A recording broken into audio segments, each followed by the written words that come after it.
കേന്ദ്ര കമ്മിറ്റി അംഗം P K ശ്രീമതിയെ CPIM സംസ്ഥാന സെക്രട്ടേറിയറ്റിൽ പങ്കെടുക്കുന്നതിൽ നിന്ന് വിലക്കി പിണറായി വിജയൻ. കേന്ദ്ര കമ്മിറ്റിയിൽ മാത്രമാണ് ഇളവ് നൽകിയതെന്നും സംസ്ഥാനത്ത് ഇളവൊന്നും നൽകിയിട്ടില്ലെന്നും മുഖ്യമന്ത്രി പിണറായി വിജയൻ പി കെ ശ്രീമതിയെ അറിയിച്ചു. ഈ മാസം 19 ചേർന്ന സംസ്ഥാന സെക്രട്ടേറിയറ്റിൽ പങ്കെടുക്കാനെത്തിയപ്പോഴാണ് വിലക്കിയത്. വിവരങ്ങളുമായി തിരുവനന്തപുരത്ത് നിന്ന് ആർ ശ്രീജിത്താണ് ചേരുന്നത്. Sreejith, very good morning.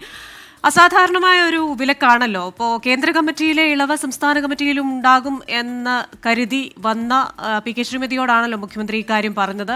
എന്തായിരിക്കാം അതിന്റെ ഒരു കാരണം?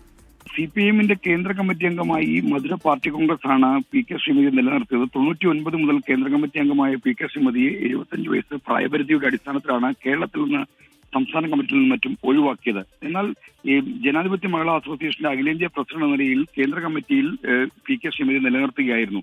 ഇതനുസരിച്ചാണ് ഈ കഴിഞ്ഞ 19 ചേർന്ന സിപിഐഎമ്മിന്റെ സംസ്ഥാന സെക്രട്ടറിയിൽ പങ്കെടുക്കാനായി പി കെ ശ്രീമതി AKG സെന്ററിൽ എത്തിയത്. സെക്രട്ടറി യോഗത്തിൽ പങ്കെടുക്കാനെത്തിയ പി കെ ശ്രീമതിയെ മുഖ്യമന്ത്രി പിണറായി വിജയൻ ഇടപെട്ട് വിലക്കുകയായിരുന്നു. കേന്ദ്ര കമ്മിറ്റിയിൽ മാത്രമാണ് ഇളവ്, സംസ്ഥാന ഘടകത്തിൽ പ്രായപരിധിയിൽ സംബന്ധിച്ച് പി കെ ശ്രീമതിക്ക് ഇളവൊന്നും നൽകിയിട്ടില്ല എന്നായിരുന്നു പിണറായിയുടെ നിലപാട്.